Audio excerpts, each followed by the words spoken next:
ini sesuatu yang tolong disampaikan kepada publik bahwa kita jangan hanya fokus pada cowok. Ayo gunakan olahraga khususnya sepak bola untuk memajukan SDM anak-anak Indonesia baik putra maupun putri. Nah, karena putrinya tidak atau kurang diperhatikan, kita dari Jarum ini fokusnya ke putri. Tapi untuk menjawab pertanyaan kenapa kok putri? Ya karena putri juga membutuhkan karakter, putri juga membutuhkan kemampuan untuk fokus. Keunggulannya ini punya sendiri, jadi dirawat sendiri. Keunggulannya Jarum terbaik di Jawa. Itu aja. Produk terpercaya. Itu aja. Jadi kita bisa ngelola sendiri, kita bisa sendiri. Terus kita punya ini loh, ruangan yang menurut saya ini istimewa. Cafe istimewa Ini kalau orang mau ngafe di sini bisa nonton langsung live. Kemudian nanti kalau ada siaran langsung Liga Inggris atau Liga apa, kita bisa ngadain nobar. Sudah ke kamar mandi. Coba lihat Nanti keliling, nanti kita keliling. Tidak ada stadion Indonesia kamar mandinya kayak gitu. Iya betul.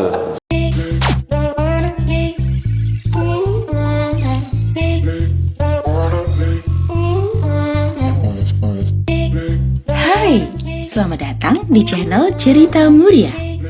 Jangan lupa subscribe dulu ya. Terima kasih dan selamat menonton.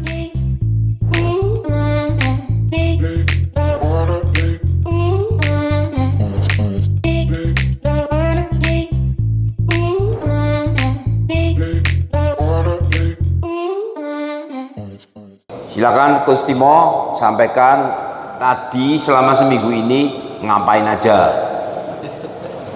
Oke, selamat sore semuanya.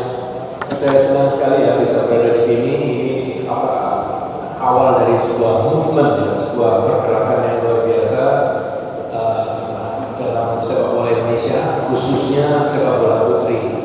Ini buat saya pengalaman baru juga karena saya sudah pernah terlibat dalam membuat sebuah movement dari nol ya sampai akhirnya begitu suka main bola, kemudian main bolanya juga jadi jago yang tadinya nggak bisa main di level sekolah. Jadi satu sekolah ini sama sekali tidak terlibat sepak bola, jadi suka sepak bola. Dari putra putrinya dari nol bisa sampai mainnya cukup bagus. Itu saya sudah pernah. Tapi selevel satu kota seperti Kudus ini juga pengalaman baru buat saya. Jadi luar biasa dari Jarum Foundation ya, khususnya Milk Life Soccer Challenge membangun sepak bola putri, satu dari Kudus, kemudian dua secara detail. Jadi saya kan sudah melatih pelatih-pelatihnya, sudah ngasih program jangka panjang, sudah ngasih program pakem ya, jadi supaya latihannya itu sama seperti itu, template gitu ya modelnya. Tapi kan harus diawasi lagi. Jadi kita akan ada pelatihan versi kedua, jadi yang versi advance itu masih ke depan nanti. Tapi di antaranya ini saya melihat dulu kondisi realnya seperti apa di masing-masing sekolah. Jadi itu juga sesuatu yang luar biasa karena mendetil, kita bukan hanya memberikan wawasan kepada pelatih kemudian dilepas, tapi ini betul-betul mengawasi ya, betul-betul mengawasi. Jadi saya datang ke hari ini ya sama Pak Arif ini Pak Arif ini yang sama ini Pak Budi ini yang salah dua ini. Masa saya disuruh ke 7 sekolah ya. Tapi intinya kita mau mendatangi 30 lebih ya sekolah yang menjadi partnernya Jarum Foundation dalam bidang sport ini, khususnya sepak bola wanita. Jadi satu-satu akan kami datangi. Jadi pemikirannya adalah satu, silaturahmi dengan kepala sekolah ya, kemudian melihat perkembangan dari pelatihnya, juga sekaligus memberikan motivasi untuk pemain-pemainnya seperti itu. Jadi itu yang saya lakukan selama seminggu ini. Jadi sudah berapa, 14 14 sekolah kita sudah kunjungi pelan-pelan, jadi nggak harus semuanya gitu kan langsung enggak, tapi yang pasti kita ingin mengunjungi semua gitu. Ya. Kemudian yang kedua dari Budi Tanoto. Ayo mau ngomong apa kamu? Silakan disampaikan. Kita bongkar di sini. Oke, menyambung apa yang Mas Timo tadi sampaikan. Ya memang kita kunjungan seminggu di Kudus ini sama-sama akan melihat progres apa yang sudah dilakukan oleh guru-guru SD khususnya olahraga yang sudah mendapat pelatihan pertama dari Mas Timo di tanggal 13 sampai 18 Maret kemarin. Nah, perkembangan yang terjadi, kita pun ingin memantau setiap pelatihan yang dilakukan oleh guru-guru SD itu sudah sesuai tidak dengan program yang diberikan kepada mereka. Nah, dalam kenyataan yang kita lihat di lapangan, bahkan juga kita secara rutin memantau progres yang mereka kerjakan, baik video itu yang diatur ke dalam kita punya tim untuk kita sama-sama melihat apa aja yang mereka sudah lakukan. Dan itu kami melihat pun juga ada beberapa yang perlu mesti diperbaiki. Bahkan mungkin ada juga kita sudah menugaskan pendampingan untuk guru-guru SSB kita, bukan sebagai guru, tapi pelatih SSB kita yang akan mendampingi mungkin kesulitan dari rekan-rekan yang sudah mendapat pelatihan dari Coach Timo di Maret lalu, itu supaya apa yang diajarkan di satu sekolah bisa sama dengan sekolah lain yang menjalankannya. Dan guna memastikan itu memang bukan hal mudah, karena memang setiap kali kita datang itu kita belum bisa mendatangi keseluruhan sekolah itu. Tapi besok hari Jumat kita adalah undangan kedua untuk semua sekolah dari yang diundang 32 sekolah itu akan berlatih dari jam 7 pagi sampai sore di lapangan ini.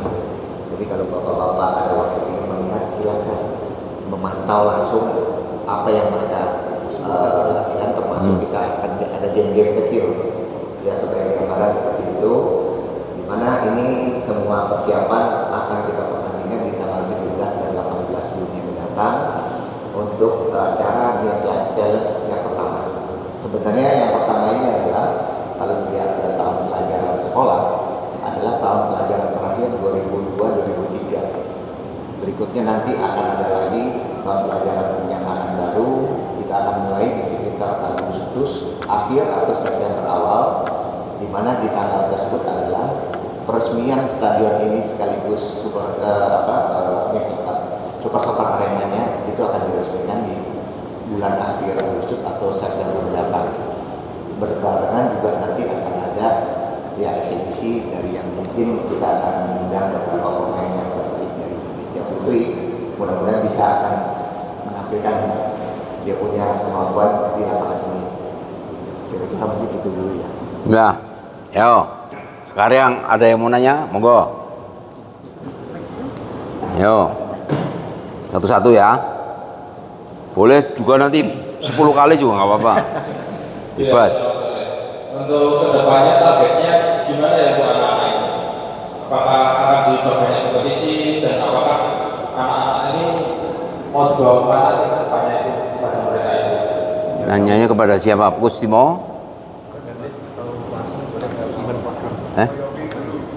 Saya yakin ya. Mau dibawa kemana? Tentunya hal yang baik. Jadi kita mau mereka menyukai dulu, happy dulu dengan bermain sepak bola, terutama yang putri. Itu yang kita pengen. Jadi nanti bentuknya itu Midlife Soccer Challenge itu akan banyak game-game selain tadi main bisa 3 lawan 3, 5 lawan 5 atau 7 lawan 7. Juga nanti ada lomba dribbling, lomba passing, lomba apa lagi? Heading ada. Yang sifatnya itu happy-happy lah. Jadi nanti membuat mereka suka dulu dengan sepak bola. Nanti setelah itu baru dipoles bertahap, kan masih usia sekolah dasar. Sehingga nanti pada suatu saat dia bisa berkompetisi, apakah nanti pada saat kelas 5 atau kelas 6 atau bahkan mungkin SMP, kita akan menyediakan tempatnya dan turnamennya.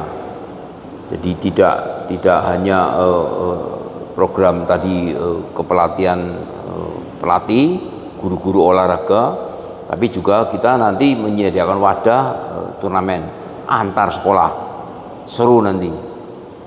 Ya, itu yang tujuan kita. Selain nanti kita ke Kudus dulu, nanti meningkat ke Jawa Tengah, kita meningkat ke nasional, bahkan tidak menutup kemungkinan ke level internasional. Ya, ada lagi? Ada lagi Pak Simo mau menambahkan? Jadi semuanya bertahap, itu yang saya suka. Mungkin sampai semua di sini juga sudah tahu ini Jarum ya. Jadi semuanya bertahap, semuanya dipikirkan secara matang, tidak usah-usuh. Ini apa yang dilakukan itu benar. Jadi bukan contohnya bukan cuma ngasih pelatihan 1 hari tapi 1 minggu. Itu pun ada nanti advance. Itu pun harus diawasi lagi. Gitu. Jadi benar-benar dilakukan secara bertahap dan secara mendetail. Dimulai dengan Kudus. Nanti kedepannya nanti yang penting ini dulu dilakukan dengan benar seperti itu. Jadi anak-anak jadi antusias main bola, orang tua dan sekolah bisa memahami bahwa oh cewek main bola itu sama loh kayak cowok. Maksudnya keuntungannya itu sama loh seperti cowok. Satu yang kita sudah tahu karakter kan, pembinaan karakter. Kalau kita di kelas atau di mana yang di tempat ibadah dikasih tahu harus gini, nggak boleh gini, cuma ngomong. Tapi kalau di lapangan kan harus secara praktis melawan ego yang negatif atau mau kerjasama, terus bisa menahan emosi gitu-gitu kan. Itu secara praktis. Jadi memang membangun karakter. Kuncinya pelatihnya benar. Ya, makanya saya selalu bilang pelatih itu ujung tombak sepak bola Indonesia. Kalau dia ngasih arahan yang salah secara teknis nggak bagus, secara teknis jadinya nggak optimal. Kalau dia ngasih arahannya nggak baik secara karakter, misalnya nyuri umur, udah hajar aja. Nah, akhirnya karakternya diterpa dengan tidak baik. Kalau dengan kita pasti baik. Ini guru-guru olahraga yang saya lihat, mereka semangat sekali dan kita mengawasi, gitu kan. Dan yang mengawasi ini kan dari pihak Jarum yang sudah sangat berpengalaman membesarkan badminton. Jadi saya sangat semangat sekali dilibatkan karena memang melakukan sesuatu dengan benar dan dari langkah pertama seperti itu. Ya, monggo, yang lain, monggo Mas. Oke, makasih Pak Dodi, Coach Timo, dan yang lain. Saya beralih dari Tribun. Ada 3 pertanyaan ya. Pertanyaan pertama khusus untuk Pak Yopi, untuk yang kedua dan ketiga untuk Coach Timo. Untuk pertanyaan pertama ini, kenapa Jarum Foundation ini secara praktis memilih cabang olahraga sepak bola terbuka? Apa ada pertimbangan tertentu atau mungkin masih banyak peluang atau kesempatan akhir di cabang olahraga sepak bola terbuka itu, Pak? Jadi kita melihat potensi peluang sepak bola putri itu mestinya terbuka lebar. Cuma selama ini tidak pernah diperhatikan. Semuanya laki-laki, semuanya kompetisi laki-laki. Jadi kita melihat peluang itu dan kita mencoba mulai menata dari bawah, dari yang paling dasar, yang paling elementer sekali, bahwa kita harus mulai membina dari sekolah dasar. Itu pun kalau bisa mulai kelas 3, bahkan tidak menutup kemungkinan kelas 1, 2. Tapi itu kan bukan barang yang mudah, tapi bukan berarti susah dilakukan. Kita akan mencoba terus. Yang ada kelas 3 pun oke. Kalau nggak ada kelas 3, kelas 4 dan seterusnya sampai kelas 6 pun tetap kita akan coba rangkul. Nanti mudah-mudahan setelah kita gelar turnamen yang pertama di bulan Juni, 17-18 Juni itu, mata semua siswa itu, semua orang tua, semua guru, semua sekolah itu terbuka bahwa ini memang tidak main-main. kita merangkul semua elemen, kita juga mendatangkan sponsor untuk bahu-membahu bersama Jarum Foundation ini untuk membangun tidak hanya sepak bola putri atau sepak bola pada umumnya, tapi juga nanti kita juga seperti kita lihat ada lintasan atletik, kemudian di ujung sana ada panahan. Kita juga akan membina 3 cabur itu, mulai dari Kudus dulu, tanah kelahirannya Jarum itu. Yang kedua, monggo Pak Coach Timo. Coach Timo, untuk pertanyaan berikutnya ya, yang kedua dan yang ketiga itu butuh waktu berapa lama ya untuk mencapai atlet sepak bola perempuan sejak awal kemarin Coach Timo workshop beberapa sekolah sampai nanti mereka benar-benar terbentuk sebagai atlet perempuan yang bisa dikatakan profesional atau semi profesional itu. Terus yang pertanyaan terakhir itu untuk tantangan melatih sepak bola perempuan. Memang secara fisik kan ada perbedaan antara laki-laki dengan perempuan. Apakah ada tantangan tertentu ketika melatih sepak bola laki-laki dibandingkan dengan sepak bola perempuan? Itu terima kasih. Oke, terima kasih. Jadi pertama tadi ya saya melanjutkannya masalah karakter tadi. Karakter ini kan dibutuhkan oleh pemain putra seperti yang kita lihat, asal pelatihnya mengajarkan dengan benar. Nah, masa yang putri enggak? Kan putri juga butuh karakter. Gitu. Sekarang Anda semua mau punya istri yang karakternya tidak baik, kan nggak mungkin. Malah kalau istri itu pinter, kalau istri itu karakternya bagus, kan bagus banget untuk anak-anak. Jadi untuk perkembangan Indonesia itu nggak bisa kita cuma fokus cowok. Soal pendidikan sudah merata. Tapi kalau kita melihat dari sisi sepak bola kok masih banyak cowok ya. Padahal cewek ini juga sama-sama bisa mendapatkan sesuatu yang luar biasa untuk kehidupannya lewat sepak bola. Perkembangan karakter, tapi juga jangan salah, untuk orang tua mohon digarisbawahi bahwa untuk kepentingan akademis saja sepak bola itu sangat membantu. Karena kita fokus ya di awal itu, karena ini memang pembinaan benar-benar dari nol. Kita fokus ke ball mastery.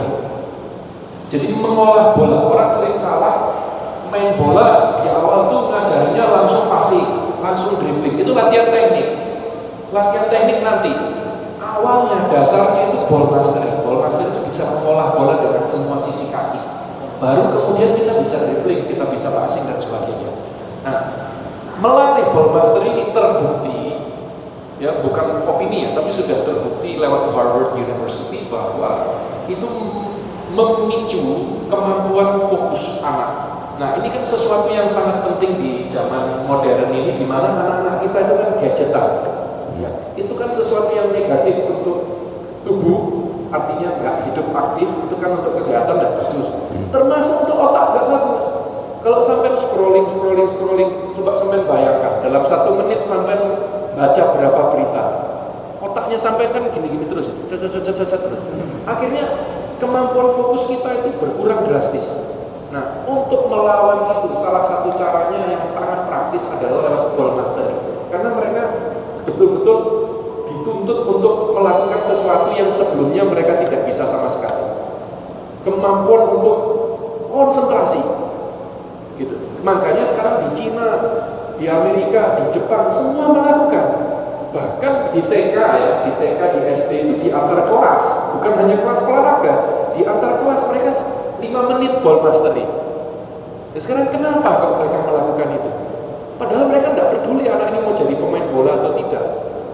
Mereka melihatnya dari sisi kognitif, bisa memicu kemampuan untuk fokus.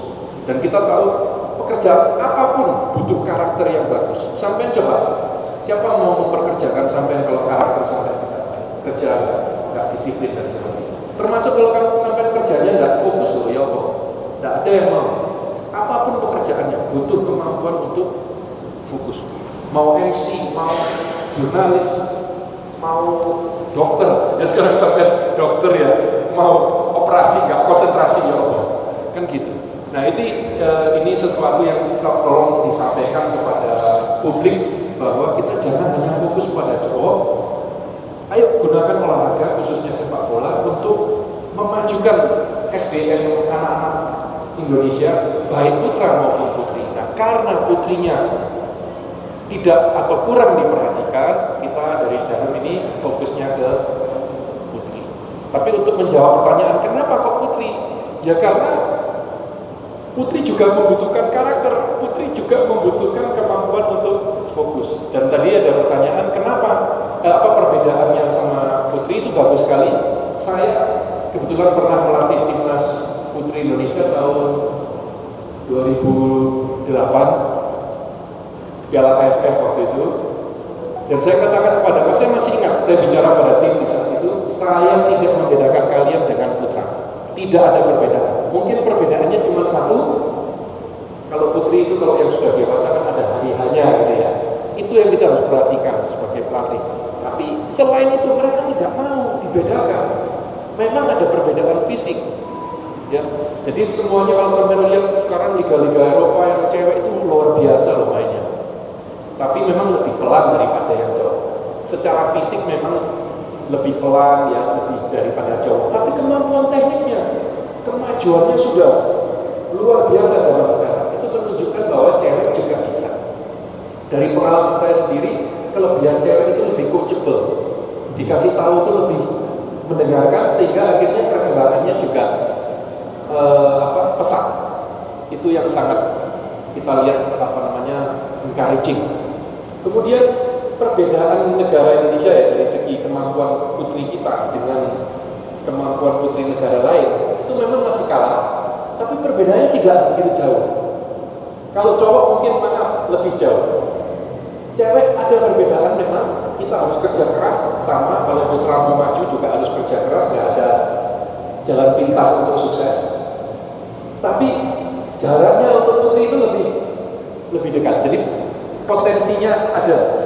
Tapi ya itu semuanya harus dimulai dari dasar, dan itu yang dibuat di sini. Nggak langsung hanya memperhatikan yang elit, justru memperhatikan yang grassroots. Sehingga harapannya kita bersama SSB itu ngambil pemain-pemain cewek dari sekolah-sekolah. Kan kalau di cowok kan seperti itu mas, mereka main di sekolah secara natural, yang bagus-bagus itu nyari SSB, betul kan ya? Betul. Nah SSB kemudian diambil oleh akademi. Itu yang selama ini saya kritik terus, tolong akademinya diseriusi. Gitu. Harus ada koneksi antara akademi, Persija, Arema dan sebagainya dengan SSB. Itu yang koneksinya belum ada. Kalau untuk putra menurut saya itu akademinya harus serius dan harus terkoneksi. Kalau saya sendiri selama ini saya selalu katakan akademi misalnya PSIS gitu, contohnya seharusnya punya 100 sampai 200 SSB binaan. Namanya bukan SSB-nya PSIS loh ya, karena di seluruh Indonesia, tapi terkoneksi dengan PSIS contohnya. Sehingga kemudian bisa mengambil pemain dari situ, dan SSB ini bisa dibina oleh PSIS. Karena kalau minta PSSI yang membina ribuan SSB di Indonesia, kewalahan Pak, nggak bisa. Jadi kalau saya lihat cowoknya kan kayak gitu. Nah kalau cewek mau ngambil dari SSB, mau ngambil dari SD, nggak ada SD yang main gitu loh. Makanya ini kita buat SD dulu. Nanti yang bagus-bagus biar diambil oleh SSB. Semakin banyak putri main, nanti harapan kita semua SSB buat kelas baru, betul ya Pak ya? Betul. Semua SSB itu yang tadinya nggak ada kelas cewek, ada kelas ceweknya. Gitu. Jadi harapan kita ke depan seperti itu. Oke. Jadi pertanyaannya, berapa lama durasinya untuk mencetak pemain putri menjadi pemain semi pro atau pro? Tadi belum terjawab. Mungkin yang punya pengalaman nih, Budi Tanoto sama Edi Mulyono, berapa lama orang mulai main sepak bola sampai, kalau di bulu tangkis kan 10 tahun, sekitar 10 tahun tuh. Sepak bola berapa? Sepak bola pun kurang lebih sama. Karena pengalaman saya dari kecil itu diperkenalkan dengan bola itu sejak umur 4 sampai 5 tahun. Mana setelah itu saya berkecimpung dengan anak gawang yang namanya Indonesia Boys Football Association di lapangan Banteng. Sejak tahun 65 sampai 78 saya berlatih di situ. Itu umur sekitar 4 tahun saya mulai masuk. Nah, di mana dengan kita di situ dari kecil udah masuk kelompok umur, ada pertandingan. Nah, dengan pertandingan itu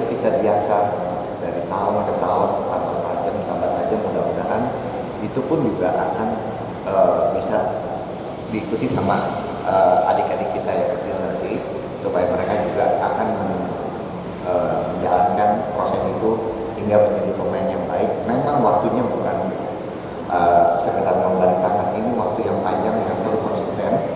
Tergantung juga kembali kepada pemain yang memang punya konsentrasi. Kalau memang tim putri itu yang nanti kita bina, dia akan terus serius menggeluti bidang ini. Saya yakin kalau dia mendengarkan arahan pelatih dan dia melakukan pelatihan dengan baik, termasuk kekurangan-kekurangan yang berlatih dengan lapangan yang teman-teman berlatih, yang dia bisa mendapatkan waktu untuk menambah latihannya sendiri, saya yakin dalam waktu mendatang Indonesia punya pemain-pemain baik seperti era tahun 80-an yang kita punya tim putri. Jadi berapa? 10 tahun? Ya kurang lebih di atas 10 harusnya. Loh, di atas 10 bisa 20, bisa 30. 10 sampai 15 tahun mudah-mudahan kita bisa mendapatkan pemain-pemain yang Vin, berapa tahun Vin? datang dari sekarang itu akan menjadi 8 tahun 10, ya kira-kira gitulah. ya kurang lebih seperti itu ya. Edi Mulyono 5 tahun bisa? Bisa sulap. Lembaga baru masih sering-seringnya main ya 9-10 tahun. Tahun. Ya kurang lebih sama lah. Dan program yang dilakukan oleh Jarum sangat bagus sekali, karena dia mulai dasar, karena itu kuat sekali, dasar itu kuat yang dilakukan itu semua benar, dan Jarum menampilkan sistem yang benar. Jadi kalau kita mau pemain yang bagus, kita benar dasar kita pelajari dengan benar, dengan teknik yang benar, sistem pelatihan yang benar, program yang benar. Jadi saya sangat mendukung sekali dan dibantu sarana Jarum Cipta kita. Itu saya baca. Ya, Pak Kusali sudah cukup. Yang ketiga apa? Sudah? Sip. Lanjut. Vega Muria News. Terima kasih Yofi dan Pak Sultan. Pertanyaan saya terkait yang pertama ke Coach Timo dulu. Ada nggak sih kurikulum atau filosofi bagi sepak bola perempuan ya, seperti laki-laki kan ada kayak filosofi Philadelphia dan sebagainya dengan formasi pakem yang biasa diterapkan relatif kan 4-3-3. Kalau untuk sepak bola putri sendiri itu seperti apakah ada pakemnya sehingga antar kota yang satu dan kota yang lainnya itu bisa sama. Kemudian yang kedua, untuk berbicara di tingkat timnas sepak bola putri atau timnas Indonesia sendiri di level Asia Tenggara sebenarnya sudah bagus atau masih perlu pembenahan atau bahkan tertinggal kalau untuk skala Asia saja.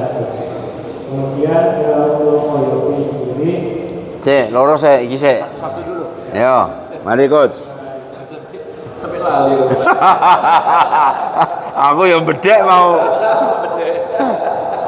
Pak pakemnya sepak bola putri apa? Jadi kita enggak ini ya, kita intinya mengikuti Philadelphia. Philadelphia itu sudah kita bisa mendebatkan beberapa poin, tapi umumnya sudah benar karena memang sudah sepak bola modern. Ya, jadi nggak perlu dibilang itu sepak bola Indonesia atau Jerman atau Brasil, asal modern atau tidak. Kalau sama saya selalu gitu, modern atau tidak. Kalau soal formasi itu selalu sesuai pemain yang ada, kelebihan dari sisi kecepatan, atau kalau contohnya saya dulu waktu melatih Persema, saya mau main 4-4-2, tapi saya ada 2 gelandang bertahan yang harus main. Bukan cuma kan kalau 4-4-2 1 gelandang bertahan, 1 gelandang serang. Ini 2 gelandang bertahan harus main, nggak mungkin saya taruh di cadangan. Akhirnya saya duluan 4-2-3-1 karena menyesuaikan dengan pemain yang ada. Jadi itu kalau soal formasi saya nggak mau terlalu masuk ke situ. Kalau kita di usia SD kita mainnya kan 7 lawan 7. Kalau yang lebih kecil lagi biasanya 5 lawan 5. Ya U10 5 lawan 5, U12 7 lawan 7. Kira-kira seperti itu. Nah, itu kita formasinya 3-2-1. Jadi mereka ini challenge besar untuk tidak main sepak bola gulo kacang, tahu ya? Berebut bola. Kita nggak usah formasi dulu. Kita harus makanya kalau pelatih yang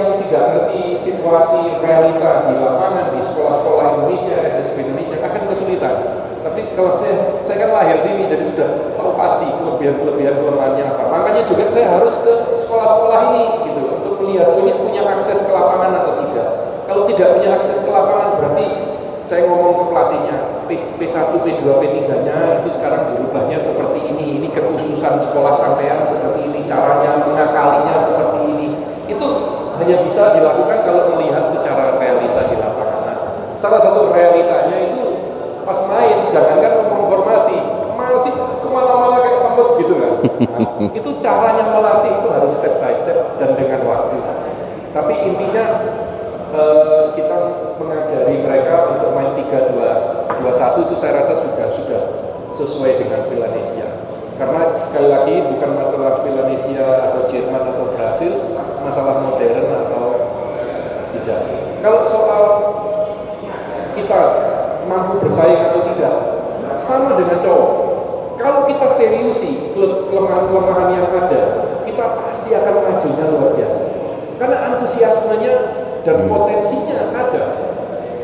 Sepak bola itu nomor 1 di Indonesia dan nomor 1 di dunia, Pak. 81% orang Indonesia suka sepak bola. Saya baru dapat statistiknya itu.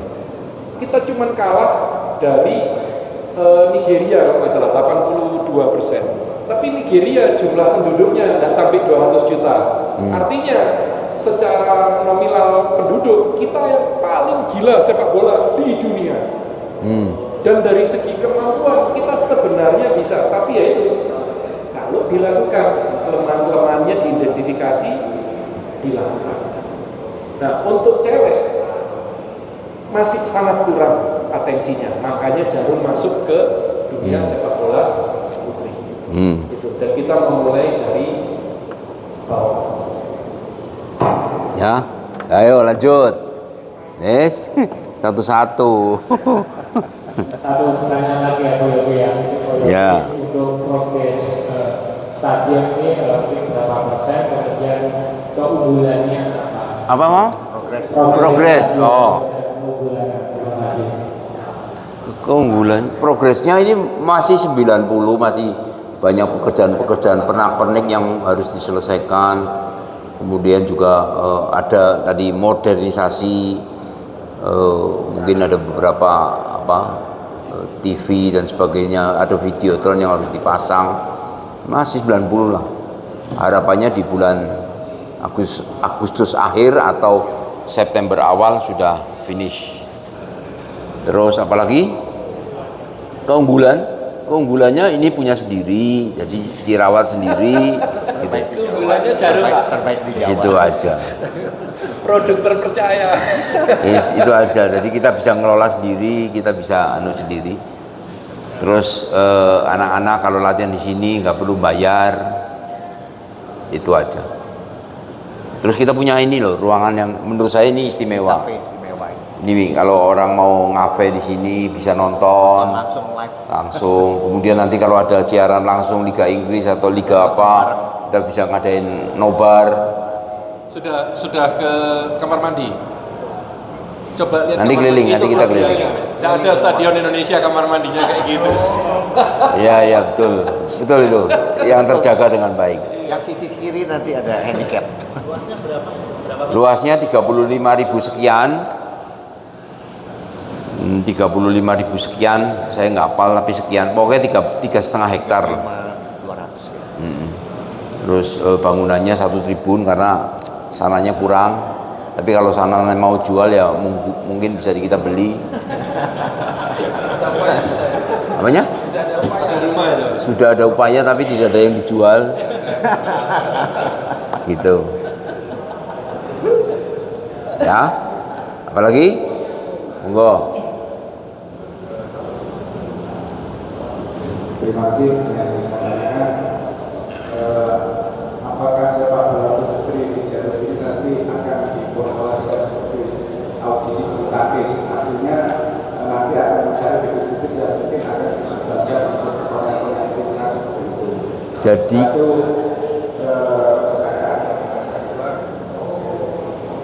mungkin bisa di spill ini apa Jarum itu menghabiskan berapa T untuk membangun stadion yang semegah ini dan mungkin secanggih ini. Ya itu yang nomor satu dulu. Jadi kita mau ngadain audisi beda, konsepnya beda. Di sini itu kita sebagai host yang punya tempat, kalian punya klub-klub, punya sekolah-sekolah, kalian siapin. Gurunya kurang ngerti sepak bola, kita kasih pelatihan. Gurunya tidak punya bola sepak, kita kasih bola sepak. Nanti kita janjikan setiap 3 bulan atau 4 bulan sekali ada turnamen antar SD. Nanti kan SD yang kalah pasti penasaran, SD yang menang kan makin bersemangat. Jadi terjadi kompetisi. Nah nanti kita menyediakan wadahnya. Tadi kalau seperti Coach Timo ngomong, kalau ada nanti dari SDA ada pemain 1-2 yang bagus, dia akan langsung berkarya nyari SSB. SSB-nya tidak hanya di Jarum, ada juga di luar Jarum ada. Silakan SSB-nya juga nanti bersaing. Nanti Kudus bisa membuat tim the best-nya Kudus untuk melawan the best-nya Semarang, the best-nya Surabaya, Jogja, Solo dan sebagainya. Kita akan bergulir terus dari waktu ke waktu. Tentunya kita berharap kompetisinya makin keras sehingga nanti memunculkan talent-talent atau pemain bakat yang bertalenta istimewa dari Kudus maupun dari luar Kudus. Itu yang kita mau dorong. Jadi audisinya mungkin berbeda seperti PB Jarum, tapi kita ngarahnya lebih ke sekolah dulu. Sekolah terus kompetisi, terus nanti ada berbagai kompetisi dan pilihan-pilihannya banyak. Itu Pak. Yang kedua apa tadi? Harga. Biaya. Ya, biaya. Kalau saya sebut nanti dikirain sombong, Pak. Nah, kalau saya nyebutkan, wah, kemaki. Terus saya nggak mau seperti itu. Saya ditanya berapa kali juga saya ditanya, itu mau dewi Pak. Ya Pak. Jadi perkirakan kira-kira dewi lah. Saya nggak mau nyebut. Karena kali kalau nyebut dikirain sombong. Saya nggak mau. Udah gitu aja. Pokoknya yang jelas stadion ini baik untuk kita semua, dan kita berharap dengan adanya stadion ini bisa memberikan manfaat buat para pelaku praktisi olahraga, terutama dari 3 cabur itu, sepak bola, atletik, dan panahan. Ya, itu Pak. Monggo, banyak juga nggak apa-apa, tenang aja. Siapa lagi? Yang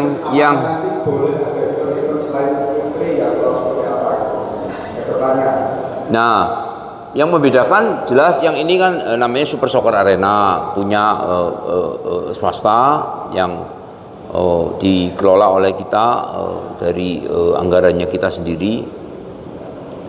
Itu yang paling pertama. Yang kedua, dipakai boleh enggak?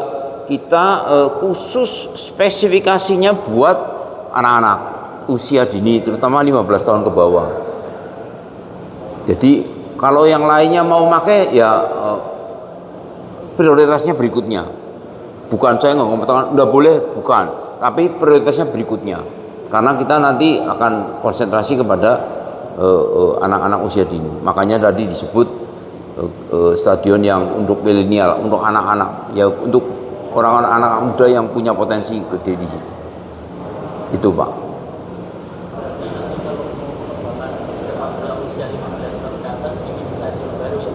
Nah, pengen saya dari Pemda Kudus merenovasi Stadion Wergu. Nah, itu bagus itu. Kita bersaing sehat gitu loh.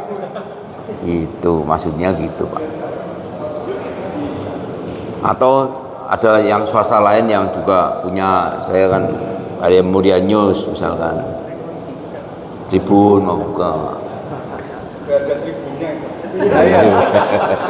Kayak tribun dewe. Masa tribun enggak duit tribun, Pak. Tribun palsu. Itu yang asli sini yang tribun. Sponsor tadi. Udah lihat lapangan apa ke tribun atas? Nanti kita keliling. Habis ini kita keliling. Nanti duduknya beda dengan tempat lain. Boleh kalau mau tendangan penalti boleh. Silakan. Ya, untuk melengkapi pertanyaan Pak Yudi, saya kira mimpi besar ini untuk makan ketika sudah ada penyakit. Nah, ya dari awal tadi belum disebut dan saya belum dengar apakah mimpi besar ini sudah dikomunikasikan dengan pemerintah.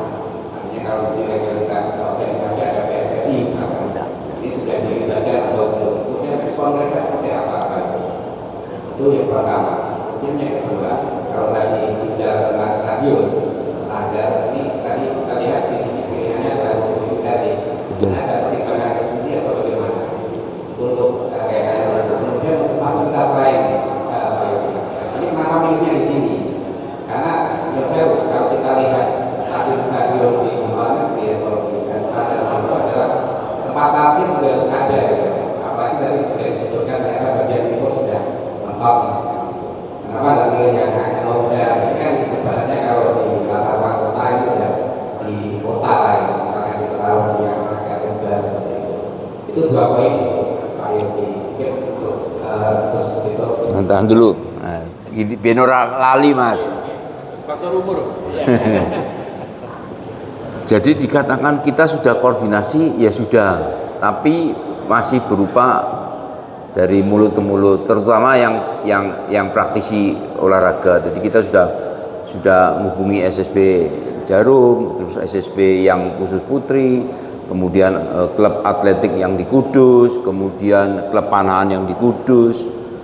Tapi yang sifatnya official belum, karena kita belum diresmikan. Jadi nanti kalau sudah diresmikan pasti orang-orang yang di lingkungan Kudus pasti akan diundang, dikasih tempat seperti kalian pasti nanti akan. Mesti ini juga terlalu dini. Tapi karena banyak pertanyaan kemarin, Coach Timo menggegerkan Kudus, ada bule ke SD bikin geger. Jadi kalau kalian nanya-nanya saya kan repot. Sampai ada yang nangis. Nah, saya repot kan tanya satu-satu, udah ketemu aja. Nah, sekarang tanya selesai kan gitu. Dikira capres. Kemudian pilihan mengenai rumput sintetis, ya kita sudah berguru kepada para pemilik lapangan. Salah satunya adalah ini minim perawatan. Artinya perawatannya tidak terlalu jelimet dan kualitasnya secara umum itu tidak naik turun gitu. Tidak naik turun artinya kalau lapangan yang di kampung-kampung kita kan kalau tendang bola kan bolanya biar disco, ini dijamin indah gitu. Itu yang perawatannya yang jelas sehingga mestinya menghemat anggaran. Itu Mas. Monggo dilanjut yang parkir kita sudah ada, dan jangan kita membayangkan, makanya tadi saya ngomong ini spesifikasi buat anak-anak. Makanya kalau kita ngomong untuk lelaki dewasa yang penontonnya mungkin 10-an ribu, daya tampung kita itu cuma 1.100 penonton. Parkiran yang paling banyak itu sepeda motor sampai 200 sampai 300, 250-an, mobil sekitar 50. Itu mungkin itu. Jadi kalau nanti bludak ya kita bersyukur, masa anak-anak ditonton banyak begitu. Daya tampungnya kita cuma 1.100. Itu Pak. Ya monggo dilanjut. Coach Timo atau Budi Tanoto monggo. Karena sebenarnya senang sedikit ya bahwa kita pernah pengalaman di turnamen AFC usia bersama 11. Itu pernah ada kompetisi karena nggak ada kompetisi kan. Makanya bayangan saya ketika nanti di laut kalau kapasitas yang tadi dibilang itu akan 10.000. Enggak. Karena tidak ada di atensinya, enggak maksudnya peminatnya ya. Ya, jadi saya tanya ke Bapak belinya di sini ketika untuk lahan dan lain-lain masih aksi ya. Nah, yang kedua yang kita punya lahan cuma di sini Pak. Jadi ya ini ditakdirkan harus jadi stadion sepak bola. Kita mau beli ke sono juga nggak bisa, ke sono juga nggak bisa, ya sudah sini aja. Biasanya kan kalau anak-anak main kan bawa emak-emak dan Iya, sudah diperhitungkan. Nah, mama bisa juga ke sini, ada AC-nya, bisa beli. Dengan 16.000 kan cukup terbatas gitu, nggak bisa sampai satu keluarga mereka. Oh ya, saya akan senang hati kalau banyak yang nonton 1.000. Saya bayangannya belum tentu ada 1.000 loh Pak. Kalau ada 1.000, wah bagus. Ya udah, mungkin PG Rendeng kita beli. Nggak bisa, hasilnya harus ke sini. Ya, Timo ini pertanyaan saya terkait dengan untuk tahu dalam asam di sepak bola dan disebutkan oleh Timnas Putri potensi secara nasional dulu potensi sepak bola putri sendiri seperti apa? Karena di PSSI sudah saya belum melihat liganya belum jalan di klub profesional pun serius menghadapi sepak bola putri. Ini kalau pandangan Coach Timo sendiri seperti apa ya? Saya rasa Jarum sudah punya reputasi yang sangat positif ya, karena kita selalu menghubungkan Jarum dengan badminton. Ya kan belum jadi, Kelas dunia. belum jadi. Iya. Dan tidak ada kewajiban kita pulau nuwun. Jadi kalau Jarum masuk sepak bola putri, saya rasa gaungnya akan tinggal tunggu waktu, orang-orang akan ikut. Karena kalau sudah Jarum masuk berarti bertahap, berarti dilakukan dengan benar dan pasti jangka panjang. Itu. Oleh karena itu saya rasa yang lain-lain pasti nanti dengan waktu akan ikut. Kalau itu terjadi, ya kita nggak ngomong lagi Kudus, tapi kita sudah ngomong Indonesia. Dan kalau kita sudah ngomong Indonesia, potensinya anak-anak kita luar biasa. Saya lihat sendiri kok, potensinya itu sebenarnya luar biasa. Tapi kalau sekarang kan tidak ada liganya, terus mau berangkat kemarin mereka dikritis Olimpiade kalah itu padahal lawannya lemah sebenarnya. Tapi gimana nggak ada TC-nya? Kalau cewek ya TC-nya harus panjang. Iya toh. TC kalau cewek harus panjang. Kalau TC cowok silakan pendek seperti yang sedang didiskusikan. Tapi kalau pendek ya berarti mereka harus main di klubnya. Nah sekarang ditanya pemain-pemain timnas SEA Games berapa yang main di klubnya? Ini kenapa? Masalahnya apa? Itu kalau ngomong cowok, kita nggak ngomong cowok. Kita ngomong cewek artinya apa? Memasalkan ini loh, yang menjadi masalah utama. Itu yang kita lakukan. Gitu. Dan saya rasa dengan waktu itu akan muncul dan kalau itu muncul luar biasa. Terus jangan salah, orang tua juga harus paham. Oke, nggak ada profesional di Indonesia, tapi sekolah universitas itu mulai memberikan beasiswa untuk sepak bola. Apakah futsal, apakah lapangan luar. Kalau nggak mau lapangan luar, saya tipenya anak saya agak kecil atau cuma futsal aja, tidak apa-apa, nggak kena matahari, ya monggo, nggak masalah. Nah, saya nih putih, sini hitam, tuh gara-gara Pak Budi ini, Pak Arifin ini, Kudu gesang. puter-puter kudus belusukan. Itu tetapi saya senang sekali, saya luar biasa senang melihat antusiasmenya dari sekolah-sekolah, dari murid-murid dan orang tua juga mendukung dan seharusnya mendukung karena lewat sepak bola mereka bisa kuliah. Mereka bisa kuliah. Sekarang yang kita tahu ada Liga Mahasiswa, tahu ya kan? Futsalnya Indonesia maju dan cabang-cabang lain kan juga berhubungan sama Liga Mahasiswa. Nah itu menjadi peluang untuk anak-anak kita ke depan. Untuk nggak usah ngomong profesional, nggak usah ngomong cari uang, kuliah lewat sepak bola satu. Dua, akademisnya terbantukan karena terbiasa disiplin, terbiasa fokus. Karakternya ditempa lewat sepak bola. Itu sekali lagi menjadi tantangan untuk pelatih-pelatih. Jangan sampai mengajari yang tidak benar secara teknis dan tidak benar secara karakter. Karena sepak bola juga punya potensi untuk merusak. Kita lihat itu. Kalau di antara penonton kan sering berkelahi, baku hantam dan sebagainya. Itu potensi buruknya sepak bola. Potensi positifnya yang menyatukan, bisa menahan diri dan sebagainya. Itu kuncinya adalah pelatih. Dan oleh karena itu salah satu hal pertama yang kita lakukan adalah membina pelatih.